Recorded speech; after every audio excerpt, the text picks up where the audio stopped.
50 years passed like leaves falling from a tree. Elder Voth sat in his chamber, surrounded by screens and reports. His body was old now, even by his species standards. His yellow eyes had grown dim. His hands shook when he tried to hold things. But his mind was still sharp, and what he saw on those screens filled him with dread. The human coalition dotted had started small. A few rejected species, forgotten by the council, found each other in the darkness. The Torkin, who had been exiled for refusing to pay tribute. The small people of Kess, who had been conquered and then abandoned when they proved useless. The crystal beings of Varn, who had been mocked for their slow way of speaking Dot, and at the center of it all, the humans. Te-Ho had died 20 years ago, surrounded by his family and his people. He never returned to the council. He never even spoke of it. Instead, he spent his remaining years building ships, building alliances, building a future. Captain Yuna was still alive, though her hair had turned white and her steps had grown slow. She now served as the chief admiral of the coalition fleet. Under her command, hundreds of ships patrolled the borders of coalition space, not to attack, not to threaten, just to watch and to wait. Voth stared at the map of the galaxy on his largest screen. 50 years ago, the council had controlled almost everything. Now, a growing area of space was marked in blue. Coalition territory. It grew larger every year. How did this happen? Voth whispered to himself. His advisor, a young alien named Dor, stood nearby. The humans were clever. They did not try to fight us. They did not try to compete with us directly. They simply offered a different way. A different way? Partnership instead of servitude. Equality instead of hierarchy. They welcomed every species that the council rejected. They shared their technology freely. They asked for nothing in return except friendship. Voth shook his head. Friendship? What a foolish concept. Perhaps, Dor said carefully. But it seems to work. The coalition species are loyal to each other in ways we have never seen. They fight for each other. They die for each other. And they never betray each other. Voth looked at the young alien with tired eyes. You admire them. Dor hesitated before answering. I am curious about them. They are not like anyone else. They treat every species as valuable, no matter how weak or strange, even the ones we threw away. We did not throw them away. We simply had no use for them. Yes, and the humans found uses we never imagined. The screens flashed with new reports. Another council trade route had been abandoned. Merchant ships were now using coalition paths instead. They were faster, safer, and cheaper. Voth felt a cold anger building in his chest. This is our galaxy. We have ruled it for millions of years. These insects cannot take it from us. Dor was quiet for a moment. Elder Voth, I have studied the humans carefully. I have watched recordings of their ambassador and their captain from that day in the chamber. I have analyzed their behavior, their words, their decisions. And what have you learned? They are not taking anything. They are simply building something better. The galaxy is not choosing them over us. The galaxy is choosing freedom over control. Voth slammed his fist on the arm of his chair. We are not controlling anyone. We are maintaining order. We are keeping peace. We are keeping power, Dor said quietly. There is a difference. The old alien stared at his advisor. For a moment, he wanted to scream, to throw him out, to punish him for his words. But he was too tired, too old, and somewhere deep inside, he knew Dor was right. He thought about that day, 50 years ago. He remembered the two humans standing on that platform. So small, so fragile, so defiant. He remembered their faces when he offered them servitude, the way their eyes hardened, the way they looked at each other without speaking. And he remembered the way they walked away. No anger, no fear, just quiet determination. At the time, he had thought they were fools. Now, watching his empire crumble, he understood the truth. They had known something he did not. They had understood something that all his millions of years of life had failed to teach him. Power is not given by the strong. It is taken by those who refuse to surrender. The doors to his chamber opened. A group of council members entered, their faces grave. "Elder Voth," one of them said, "the coalition has made an offer." Voth looked up. "An offer?" "They want to meet. They want to discuss the future of the galaxy. They want us to surrender. They want us to join them, as equals." Voth laughed. It was a bitter, painful sound. Equals. The Great Council, begging for scraps from the species we rejected. The council members looked at each other uncomfortably. "We must consider it," one of them said. "Our power is failing. Our alliances are breaking. If we do not adapt, we will not survive." Voth closed his eyes. He saw Taiho's face. He saw Yuna's eyes. He saw the way they walked away without looking back, and he finally understood what Mira had told him all those years ago. The humans did not defeat the council. They simply showed the galaxy that another way was possible, and the galaxy chose. "Very well," Voth said at last. "Send the message to the coalition. Tell them we are ready to talk." The council members bowed and left. Voth sat alone in his chamber, surrounded by the ghosts of his mistakes. Far away, on the other side of the galaxy, Admiral Yuna received the news. She was standing on the bridge of her flagship, looking out at the stars. Her aide brought her the message. She read it slowly, her old eyes taking in every word. "They want to talk," she said softly. "What should we do, Admiral?" Yuna thought about Taiho. She thought about the day they walked out of that chamber together. She thought about all the years of building, working, hoping. "We will meet them," she said. "We will listen. And we will offer them what they never offered us." "What is that?" Yuna smiled. It was a small, tired smile, but it was real. A chance. She looked out at the stars, at the galaxy that humans had once feared and now called home. "That is what makes us different," she said quietly. "We always believe in second chances." The aide nodded and went to send the reply. And somewhere in the vastness of space, a new chapter began. Not with war or conquest, not with revenge or punishment, but with an open hand and a quiet word. Just as it should be. The ship moved through the darkness of space like a small silverfish in an endless ocean. Inside, Ambassador Taiho stood near the main window and watched the stars pass by. His heart was beating fast, but his face showed nothing. Today was the most important day in human history. "We are 15 minutes away from the council station," said Captain Yuna from behind him. Her voice was calm and steady, like it always was. She had been a soldier before she became a captain. She knew how to hide her feelings. Taiho turned to look at her. Yuna was wearing her best uniform. It was dark blue with gold buttons. Her black hair was tied back neatly. She looked strong and proud. "Are the others ready?" Taiho asked. "Yes, everyone knows their job. We will not make any mistakes." Taiho nodded slowly. He looked back at the window. Somewhere ahead, hidden in the blackness of space, was the Galactic Council Station. It was a place where hundreds of alien species came together to make decisions. For thousands of years, they had ruled the galaxy. They decided who could trade, who could travel, and who could live in peace. And today, humans were going to meet them for the first time. Taiho remembered the day when the alien signal first reached Earth. He was just a young man then, working in a small government office. The whole world had stopped. People cried. People laughed. People prayed. Humans were not alone in the universe. It took 20 years to build a ship fast enough to reach the council. 20 years of hard work, sacrifice, and hope. Many people never lived to see this day. But Taiho was here now.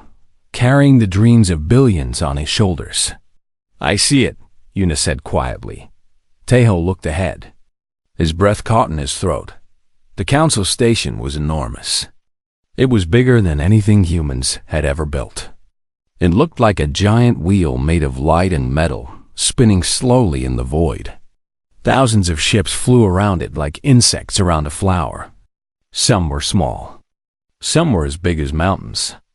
All of them belonged to alien species that humans had never seen before. "It is beautiful," Tejo whispered. "It is also dangerous," Yuna replied. "We know nothing about these people. We do not know their laws. We do not know their customs. We are walking into the unknown." Tejo smiled a little. "That is what humans do best."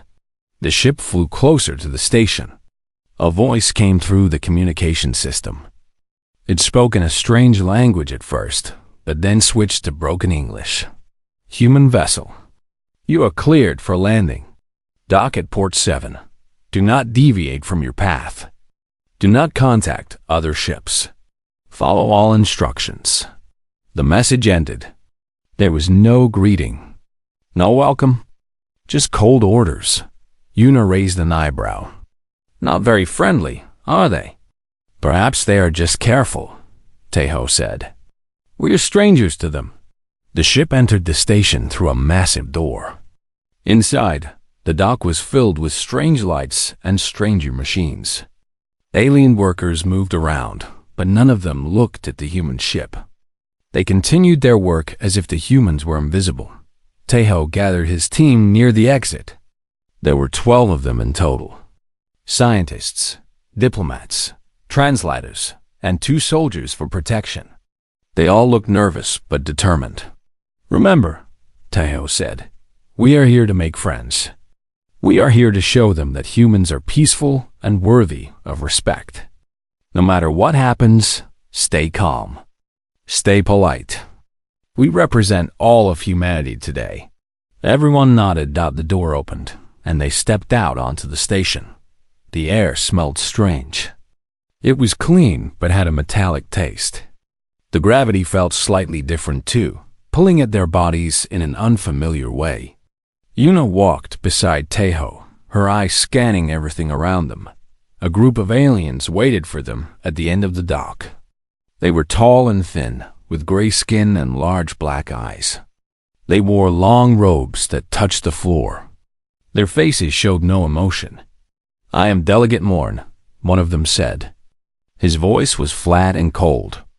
"I will take you to the council chamber. Do not speak unless spoken to. Do not touch anything. Do not wander off. Follow me." Without waiting for a response, Morn turned and walked away. Tejo glanced at Yuna.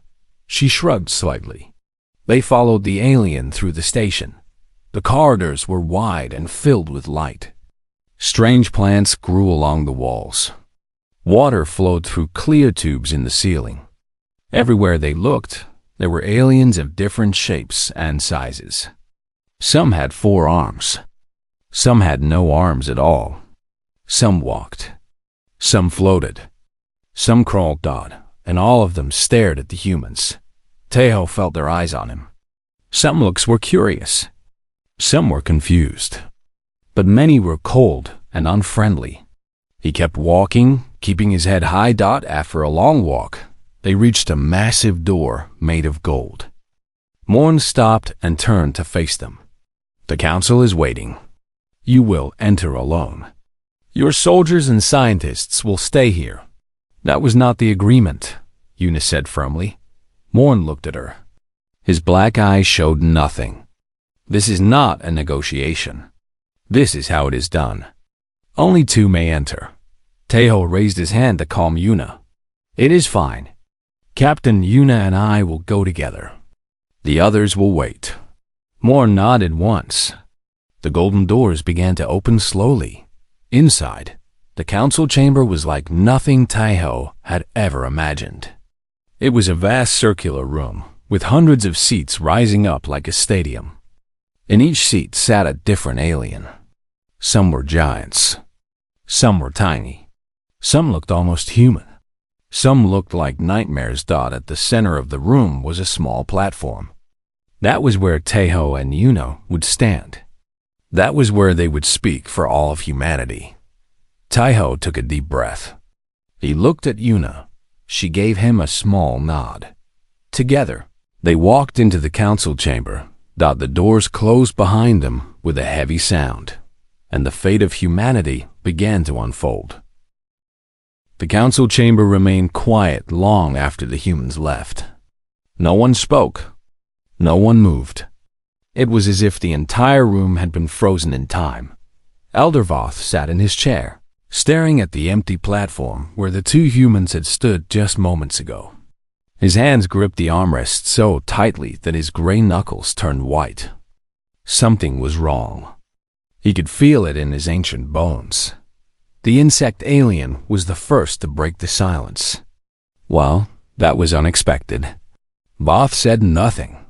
His mind was racing, replaying every word the humans had spoken. Their faces, their eyes, the way they walked away without looking back. They will return, another council member said. Once they realize what they have done, they will come crawling back. They always do. There were murmurs of agreement around the chamber, but not everyone was convinced. A tall alien with silver skin and gentle eyes stood up. Her name was Mira, and she was from a species that valued peace above all else. She had been silent during the entire meeting with the humans, watching and listening. I do not think they will return, Mira said softly. I saw something in their eyes. Something I have not seen in a long time. Voth finally looked up. And what did you see? Resolution. True resolution. They made their choice, and they will not change their minds. Not for comfort, not for safety, not even for survival. The chamber stirred. This was troubling. Another alien, a small creature with large ears and quick movements, spoke up. His name was Tal, and he was known for his intelligence. Perhaps we should reconsider.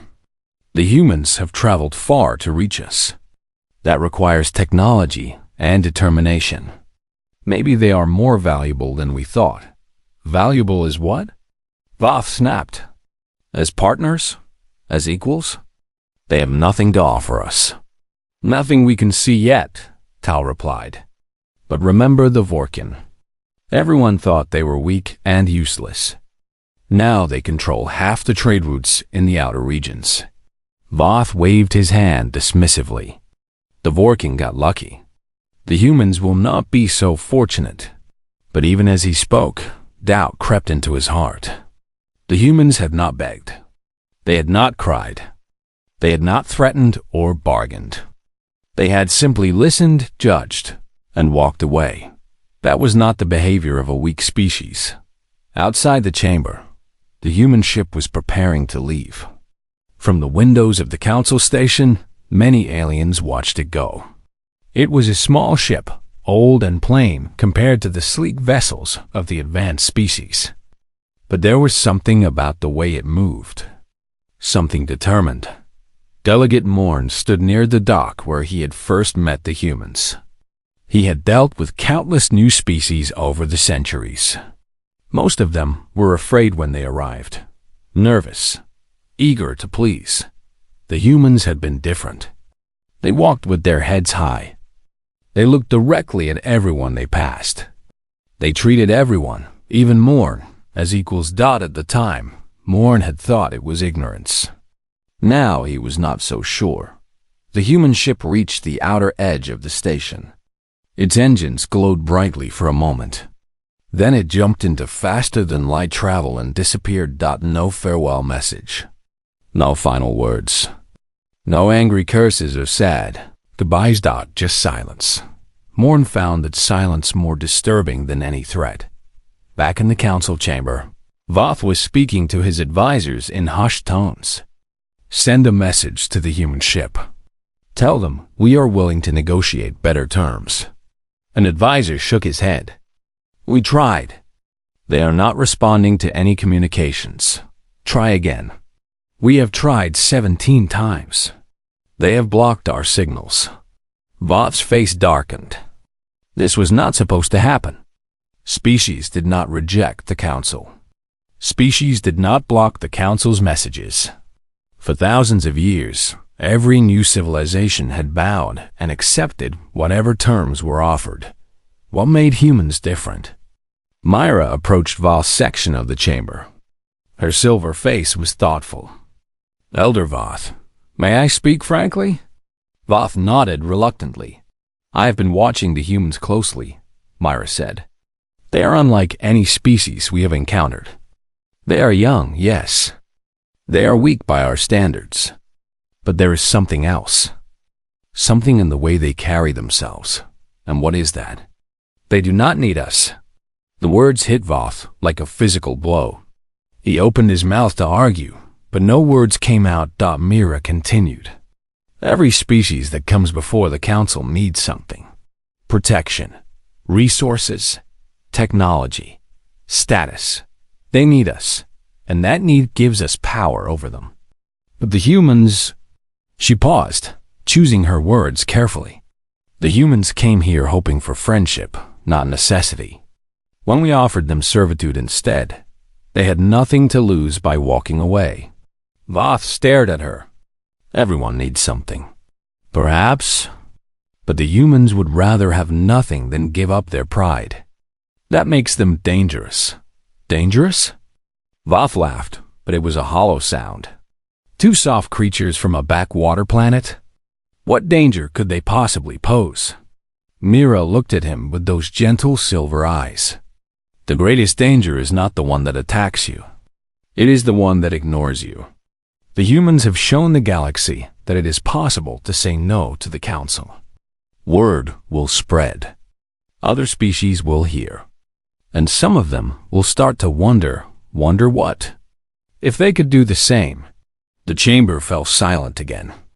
Voth looked around at the faces of his fellow Council members. He saw concern, confusion, and something he had not seen in centuries. Fear. In the years that followed. The Council tried many times to contact the humans. They sent diplomats. They sent merchants. They sent spies. All of them returned empty-handed, if they returned at all. The humans did not attack them. They did not threaten them. They did not even acknowledge them. They simply went about their business as if the Council did not exist. And slowly, the galaxy began to notice. Trade routes started to shift. Species that had once been loyal to the Council began to look elsewhere. New alliances formed in the shadows. Voth watched it all from his seat in the chamber, growing older and more bitter with each passing year. He had expected the humans to fail. He had expected them to die alone in the cold darkness of space. Instead, they were thriving, and the silence they left behind was growing louder every day. Elder Voth rose from his seat so fast that his robes flew around him like wings. His yellow eyes burned with a fire that Tahoe had not seen before. The old alien was not used to being ignored. Stop, Voth commanded. His voice echoed through the chamber like thunder. You do not leave until the Council dismisses you. That is the law. Tahoe stopped walking. He turned slowly to face the Council once more. Una stood beside him, her body tense and ready for anything. They were still far from the exit door. We meant no disrespect, Tahoe said calmly. But we have heard your answer. There is nothing more to discuss. Voth's face twisted with anger. You hear only what you want to hear. The Council has not given its final decision. You will wait. Tahoe looked at the hundreds of aliens staring down at him. He saw no kindness in their eyes. No hope. Only cold judgment. Then we will wait, he said quietly. But please, speak quickly. We have a long journey home. Voth sat back down slowly. His breathing was heavy. He was clearly not used to being challenged.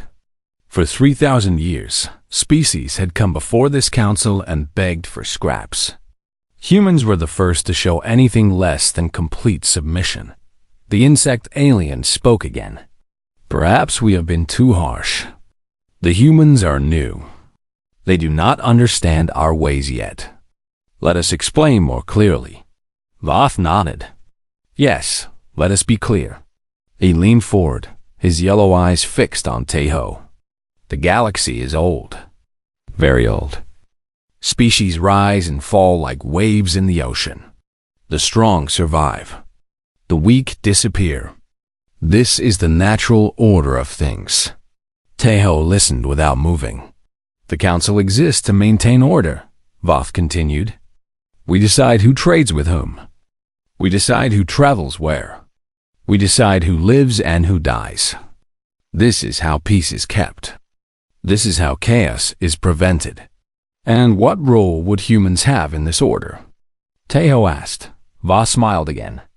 That same cold, cruel smile. Every society needs workers.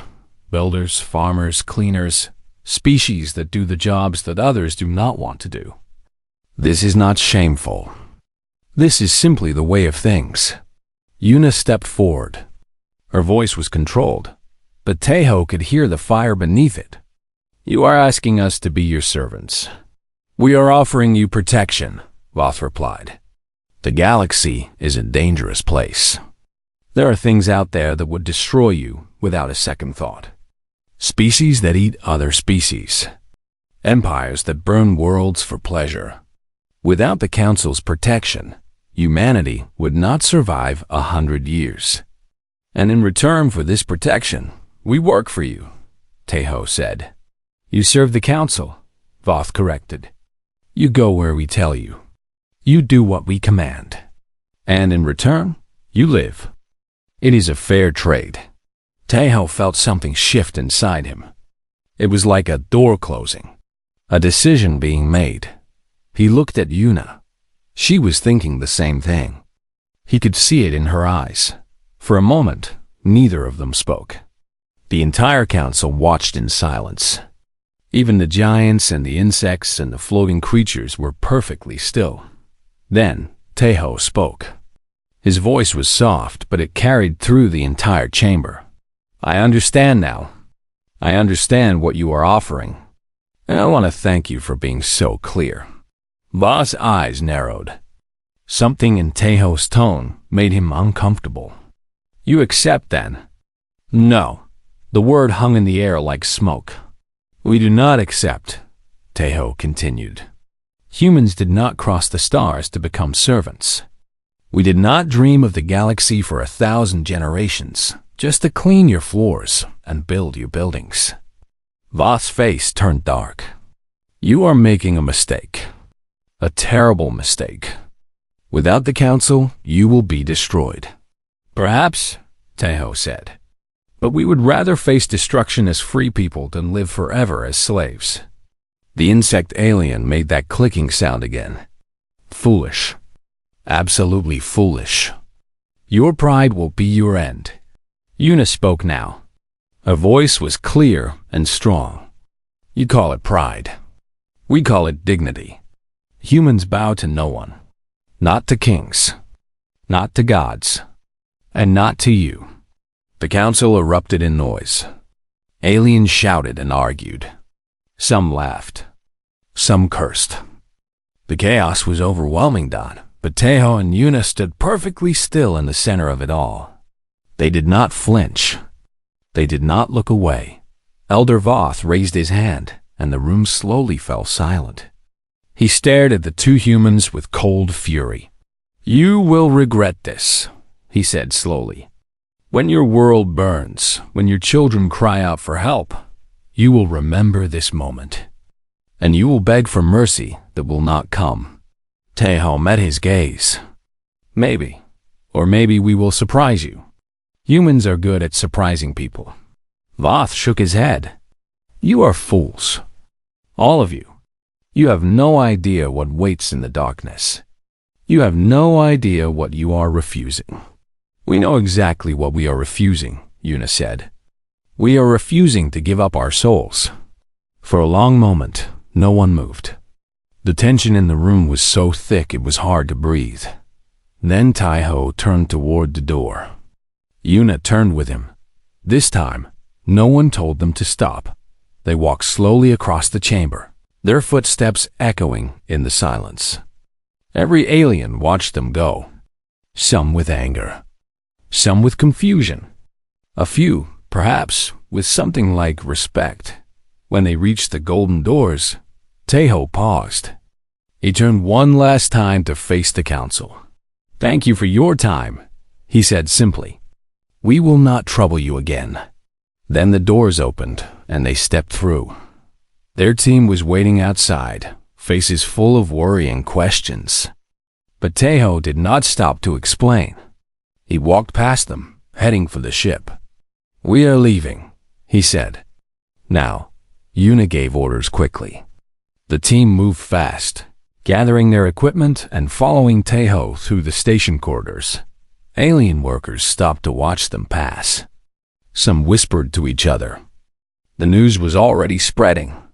The humans had refused the council. The humans were leaving. When they reached the dock, their ship was waiting. The door opened, and they filed inside one by one. Tejo was the last aboard. He stood at the entrance for a moment, looking back at the station, looking back at all the lights and ships and strange creatures. Then he stepped inside, and the door closed behind him. "Get us out of here," he told the pilot. Maximum speed. The engines roared to life, and the ship began to move. Behind them, the council station grew smaller and smaller until it was just another light among millions. And the humans flew home in silence, carrying with them the weight of a decision that would change history forever. The council chamber was silent as Tejo and Yuna walked toward the center platform. Every step they took echoed through the massive room. Hundreds of alien eyes watched them from above. Tejo could feel the weight of their stares pressing down on him like heavy stones. When they reached the platform, a bright light shone down on them from the ceiling. It was warm and made it hard to see the aliens in the seats above. But Tejo could still feel them watching, judging. A deep voice filled the room. It seemed to come from everywhere at once. "The council recognizes the species known as humans. You may speak."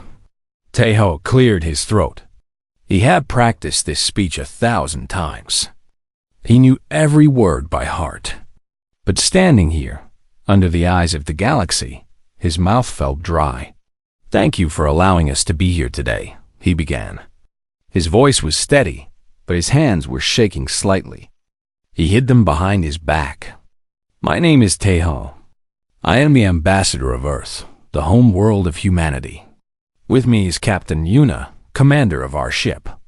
We come in peace and friendship." There was no response, no movement, just silence. Tejo continued. "Humans have dreamed of this moment for thousands of years. We looked up at the stars and wondered if we were alone. Now we know the answer. We are not alone. And we are grateful to finally meet our neighbors in the galaxy." He paused, waiting for some reaction. There was none. "We come with open hands. We bring gifts of knowledge, medicine, and art. We want to learn from you. We want to share what we have.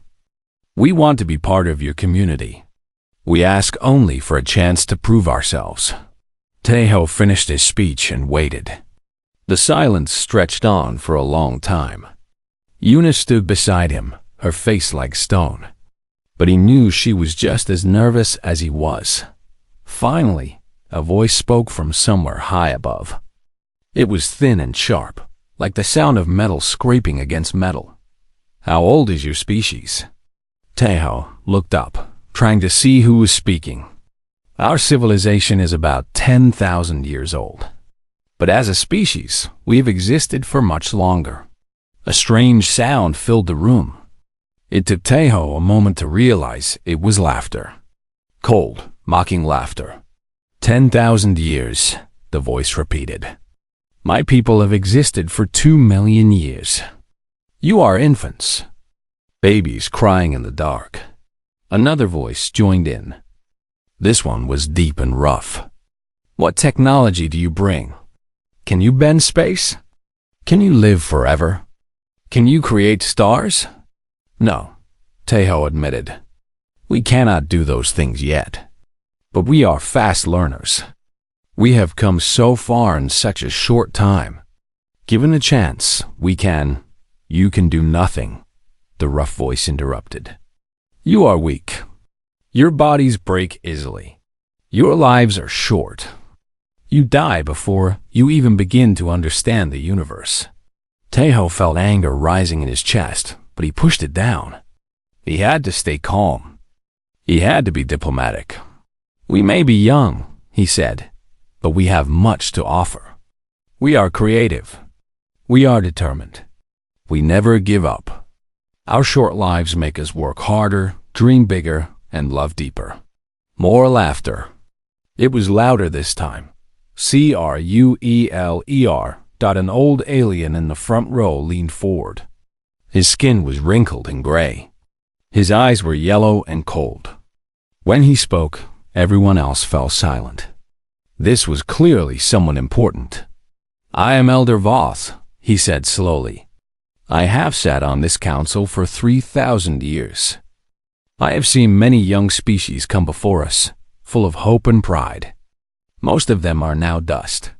Voth stared at Taeho with those yellow eyes. You speak of gifts. But what could humans possibly give us that we do not already have? Your medicine is primitive. Your technology is laughable. Your art is meaningless noise. Eunice stepped forward. Her voice was sharp. Our art is not noise. It is the expression of our souls. Every song we sing, every painting we create, comes from our hearts. Voth tilted his head slightly. And how long do these hearts beat? 80 years? 100? My people live for 10,000 years. Your entire life is less than a single moment to us. Why should we care about the dreams of creatures who die so quickly? Yuna opened her mouth to respond, but Taeho placed a hand on her arm. He could feel her muscles tight with anger. Elder Voth, Taeho said calmly, we did not come here to brag or to fight. We came to ask for a place in your community. We want to trade, to learn, to grow together. Surely the council values diversity. Surely you see the benefit of new perspectives. Voth leaned back in his seat. We value strength. We value wisdom. We value power. You have none of these things. Another alien spoke up. This one looked like a giant insect with shiny black armor. Perhaps the humans could be useful in other ways. They are small and numerous. They could work in our mines, our farms, our factories. Every community needs laborers. Yuna's fists clenched. We are not laborers. We are not servants. We are a free people. The insect made a clicking sound. Free? What freedom do infants have? You need guidance. You need masters. You need to learn your place. Taeho felt something cold spreading through his chest. This was not going the way he had hoped. These aliens did not see humans as equals. They saw them as nothing. Less than nothing. He tried one more time. Please, give us a chance. Let us prove ourselves. We will work hard. We will earn your respect. Elder Voth smiled. It was not a kind smile. Respect is not earned by begging. You want to join the council? Then show us something we have never seen. Give us a reason to notice you. Until then, you are nothing but noise in the void. The room fell silent again. Taeho stood there, feeling smaller than he had ever felt in his life. All his hope, all his dreams, crashed against the wall of alien arrogance like waves against rock. Yuna was shaking with anger beside him. He could feel the heat coming off her body. But she said nothing. She was waiting for him. Tae-Ho looked up at the council. He saw hundreds of faces looking down at him. Some were bored. Some were amused. None of them showed any interest or respect. He thought about Earth. He thought about all the people who had worked so hard to make this day possible. He thought about his parents, who had died hoping to see this moment. He thought about the children back home, dreaming of the stars, and he realized something important. These aliens did not want to be friends. They did not want to share. They wanted to take. They wanted to use. They wanted to control. Humans had not come all this way to become slaves. Tejo looked at Yuna. Something passed between them without words. An understanding.